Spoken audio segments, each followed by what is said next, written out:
O número de acidentes de trânsito no Brasil, viu, Cadu, tem até diminuído, mas ainda é a principal causa de morte entre os jovens. É o que mostra um levantamento feito pela Confederação Nacional de Trânsito, que aponta onde ocorre a maioria dos acidentes e as estatísticas dos últimos 10 anos.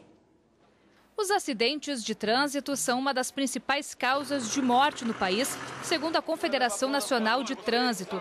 Em 10 anos, o registro de acidentes diminuiu 30%. Passou de 128.440 em 2007 para 89.396 em 2017. Apesar disso, o número de óbitos continua alto. Mais de 83 mil pessoas morreram no mesmo período. Nós temos 1/3 das mortes em rodovias federais relacionadas à colisão frontal, e esse tipo de colisão é relacionado diretamente à conduta do motorista.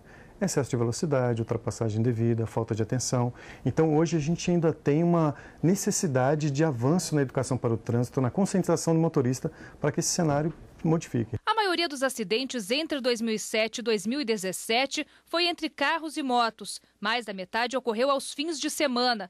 As batidas correspondem a 57,3% dos acidentes. E é o carnaval o feriado que mais mata. Registrou 911 casos em 2008 e 1.145 em 2017, um aumento de 25,7%. E os estados com mais índices de acidentes são Minas Gerais, Paraná e Santa Catarina. Segundo especialistas, o trânsito é a principal causa de mortes de pessoas entre 15 e 29 anos. Em 2017, os custos decorrentes de acidentes e óbitos registrados em rodovias federais foram de quase 10 bilhões de reais. Nesse mesmo ano, o investimento do governo nas estradas foi de 8 bilhões. Para este advogado, a legislação que pune o mau motorista foi bem elaborada. E o que falta é consciência por parte de quem dirige. Acho que para reverter essa situação, vai ter que investir nas próximas gerações em relação à educação de trânsito, desde o primário até incluindo nos cursos de faculdade de Direito, né? É o mínimo. Eu acho que é uma questão mais social. Já que estamos falando sobre acidentes, você sabe quando o motorista tem direito a receber o seguro DPVAT? Veja agora as formas, Rafaela, de receber o seguro e ainda a decisão do Tribunal de Justiça do Distrito Federal, que deu direito a uma mulher a receber uma indenização depois que ela abortou um bebê ao sofrer um acidente de trânsito. Imprudência, falta de atenção e bebida alcoólica são as principais causas de acidentes de trânsito. Uma forma de indenizar a vítima é o seguro de danos pessoais causados por veículos automotores de via terrestre, o seguro DPVAT. O benefício existe desde 1974, tem caráter social, não analisa culpado e pode ser pago ao motorista, pedestre ou passageiro. O DPVAT cobre danos de 3 naturezas: morte, onde a indenização é de R$ 13.500, e invalidez permanente, que pode chegar a R$ 13.500, a depender do prejuízo à vítima, e reembolso de despesas médicas e hospitalares, com cobertura de até R$ 2.700. Mas uma decisão aqui do Tribunal de Justiça do Distrito Federal e Territórios chamou atenção. Foi concedido o benefício integral do seguro DPVAT a uma mulher que estava grávida de 17 semanas e abortou o bebê após se envolver em um acidente de trânsito. Segundo esse advogado, já existem precedentes no judiciário onde a decisão foi semelhante, uma delas, inclusive, no Superior Tribunal de Justiça. Nesse caso, os desembargadores do TJDFT julgaram que o aborto foi causado pelo acidente de trânsito e isso justificou a indenização do seguro DPVAT pelo motivo morte. Trata-se de uma situação de gestação de 17 semanas. Né? Então, restou de forma evidente que já havia ocorrido a concepção. Né? Em decorrência da concepção e por resguardar, pela legislação, resguardar os direitos do nascituro, né? Entende-se que haveria sim a possibilidade de cobertura em caso de morte.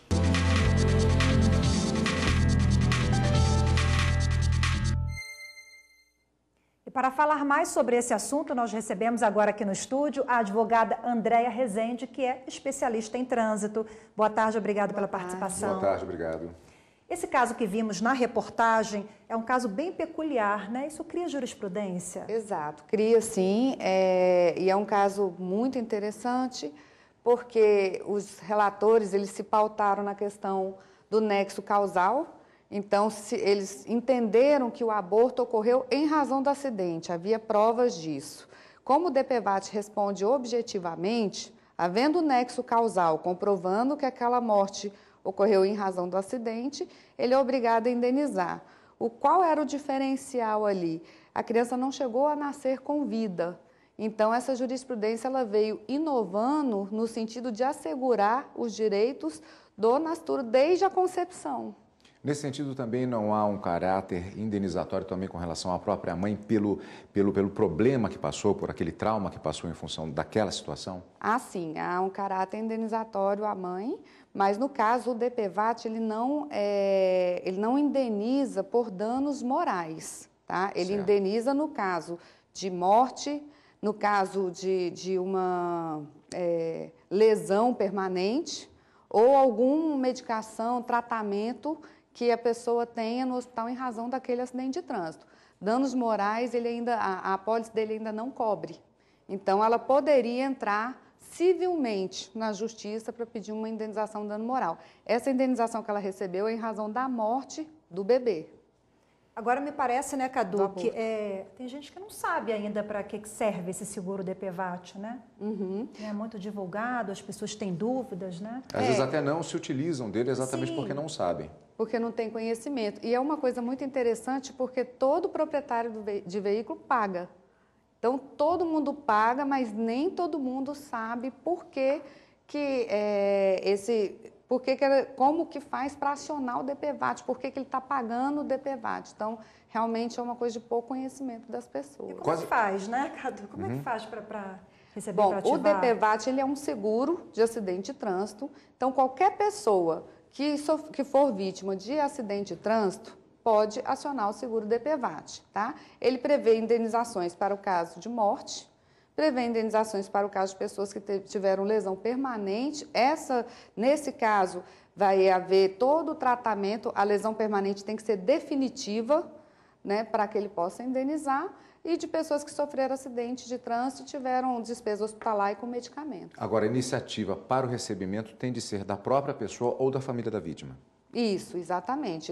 Ou vamos dizer, os interessados em receber essa indenização, ou é a própria vítima ou os beneficiários dela, que o DPVAT fala que são seus sucessores no caso de morte. Ela pode ter recebido também de uma seguradora particular, isso não impede o recebimento do DPVAT? Não, não impede, isso é outro seguro.